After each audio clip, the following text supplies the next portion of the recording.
The biggest challenge, as you know, with owner financing is there's a high rescission rate of taking the property back from the tenant buyer, of the buyer. Yeah. Well, this is an investor.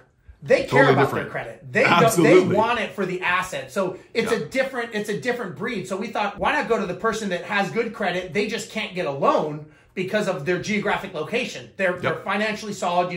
What investor wants a foreclosure on their credit for something like that? It taught me a great skill. Now I know I can always get out of a deal, basically. Welcome to the BiggerPockets Best Deal Ever show. I'm your lovable host, Ken Corsini, who with my wife, Anita, have flipped over 800 houses in Atlanta since 2005 and even have a show on HGTV.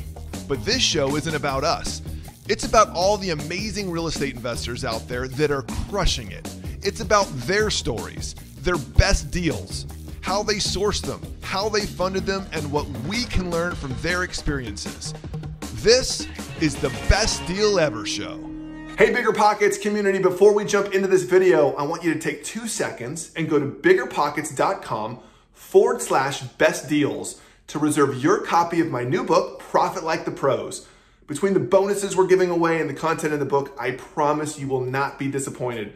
Again, biggerpockets.com/best deals. Hey, this is Ken Corsini with the Best Deal Ever show. On today's episode, I am joined by my friend, Steve Rozenberg. Steve, how you doing, man? I'm doing great, man. How are you? Good to have you on. Hey, remind us what market you're in. I'm in Houston, Texas. Tell everybody what you do, because I love the fact that, everybody sees you on BiggerPockets. We all see you doing all sorts of mentoring and doing deals. And I bet most people don't know what your day job is. Yeah, so my day job is I'm an airline pilot. So I fly a 787 for an international airline here in Houston. And that's kind of my, I guess you could say, day job, my career, if you will. And over the years, I've done everything from owning a management company that managed over 1,000 properties. Sold that, have owned houses, apartments. I'm in some mobile homes now. I'm about to get into some self-storages. So I kind of run the gamut on everything. So I'm a jack of all trades, I guess you could say. So while you were flying, you were also building up a property management business. Correct. Yeah. So the property management business was actually a derivative of a bunch of crappy properties that I bought one time. And nobody would manage them. Yeah. A lot of people have that story. Nobody would manage them. So we basically had to figure out how to sustain them. We had, 40 or so properties. And so we basically created a management company for self-preservation, which we ended up going to a business coach and finding out how to run a business. And basically, long story short, for 7 years, we grew a management company, about the fastest growing in Texas at the time, and recently exited and sold that business. So, but yeah, the whole time I've been a pilot, haven't stopped. So whenever someone tells me they can't do it, I tell them you are sadly mistaken. You can, you just choose not to. That's fantastic. Well, in your situation's a little unique, right? The 787, that's super long distance. So how often are you flying like in a given month?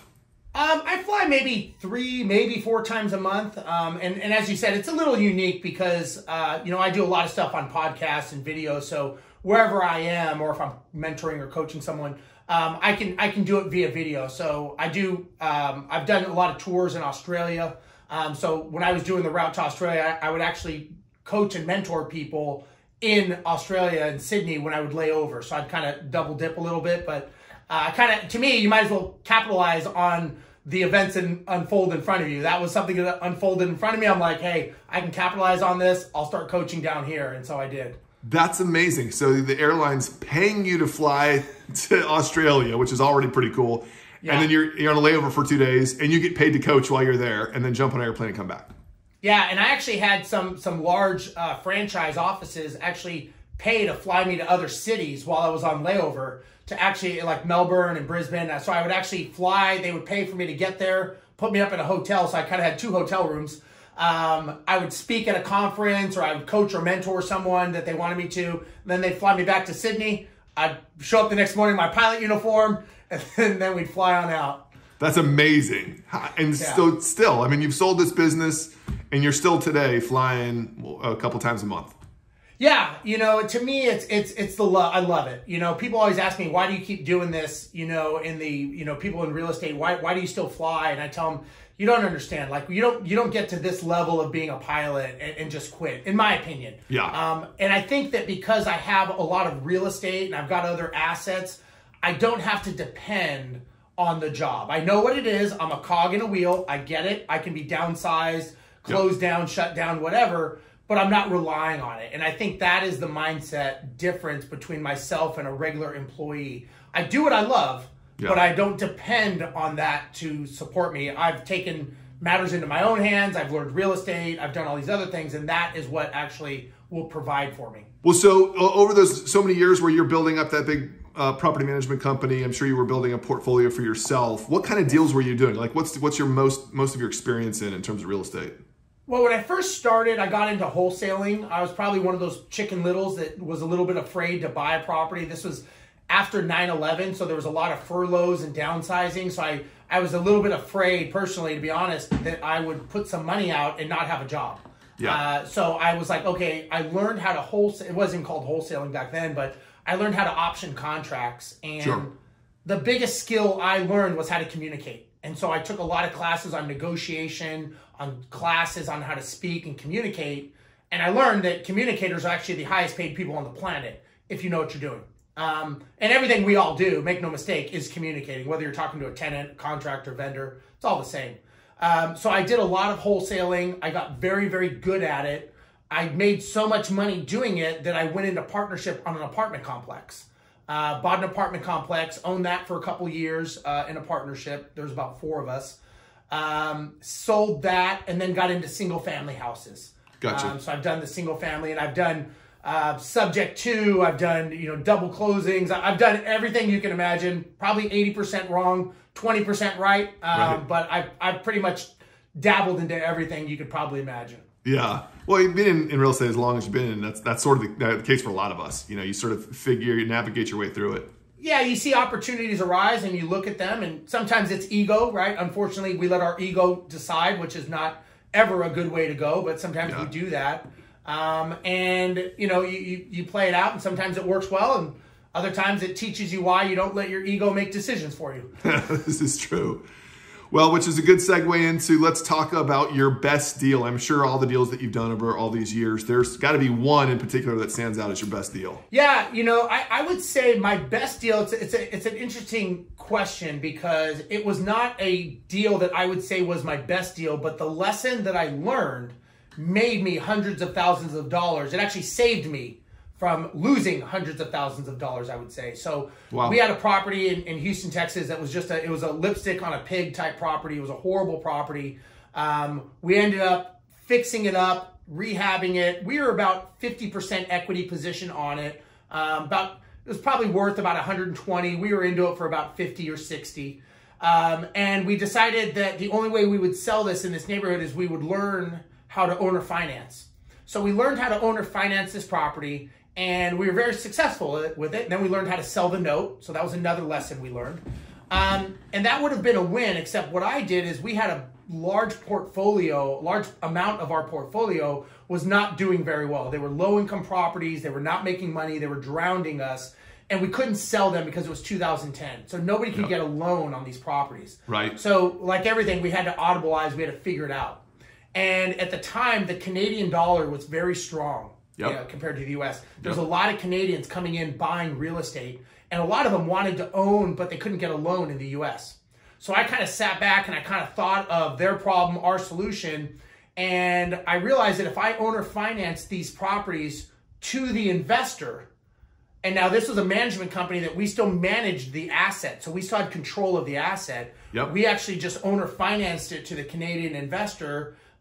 They got the house. We sold it on pro forma on numbers of what it was actually of what the cash flow was doing.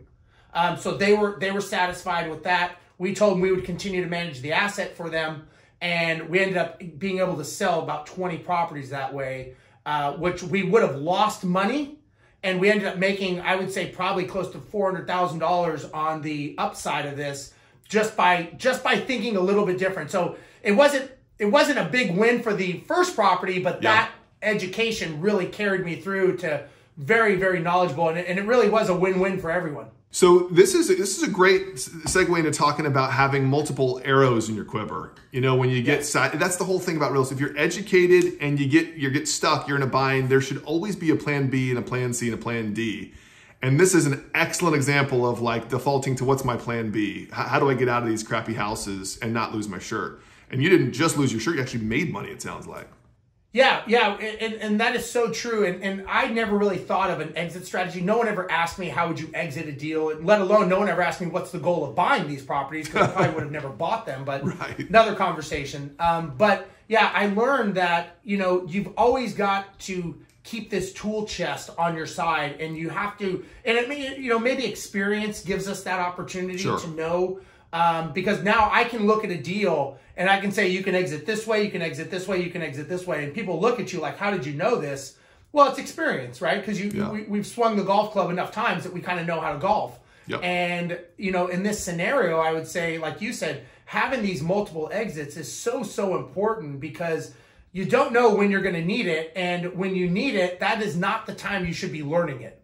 So I completely agree. Having multiple exit strategies is a huge win in the strategy column. Let's talk for just a second about what it looked like to structure these owner finance deals. Did you have bank financing in place already on these underlying 20 houses?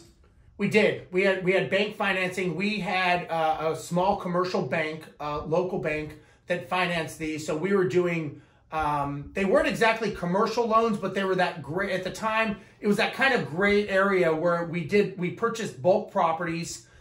We secured them against the other properties that we owned. And it was kind of a lot of it was handshake lending back here in Houston. So it really was beneficial for us. So we were first name basis with the president of the bank.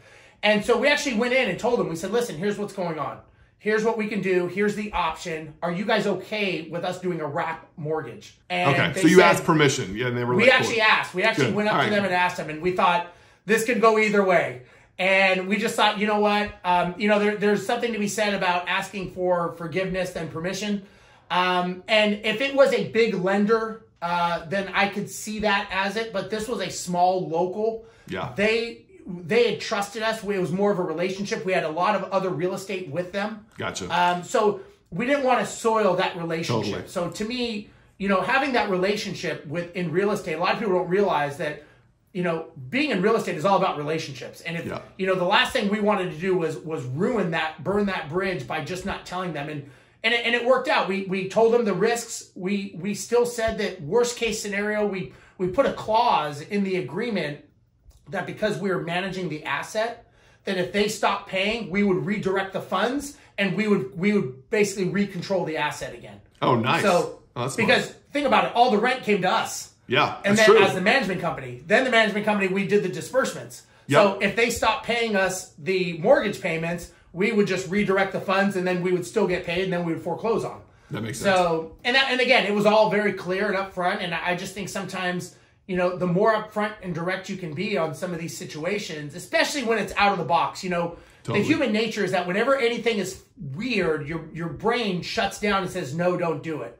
And that's just human nature. But if you can actually logically have the conversation and have a reason why it makes sense, again, it's business, right? So the other, what's the other option? The other option is they take them back and foreclose on us. Yeah. They didn't want them. We didn't want that. And so it made it win-win. But I think the win was that we were managing the asset still. That was one of the reasons they agreed to it. And did these Canadian investors eventually, I'm assuming they got some sort of foreign national financing at some point in time and refied out of your loans? Yeah, what we did is we did a 20-year amortization with a 3-year balloon. Okay. And we just wrapped the mortgage on top of that, so we had a little bit of a spread on the interest rate. Yep. And so they had to get it done in 3 years, and every single one of them financed out, and they went out of them. That's amazing. I sold turnkey in Atlanta for years. We sold hundreds and hundreds of turnkey, and it was funny because we always tried to crack that nut with foreign nationals. And it was so hard back then to get that financing, but that's such an ingenious way to do it, man, is to just owner finance. You already have the underlying loans yourself. I love it. Yeah, and the biggest challenge, as with owner financing, is there's a high rescission rate of taking the property back from the tenant buyer or the buyer. Yeah. Well, this is an investor.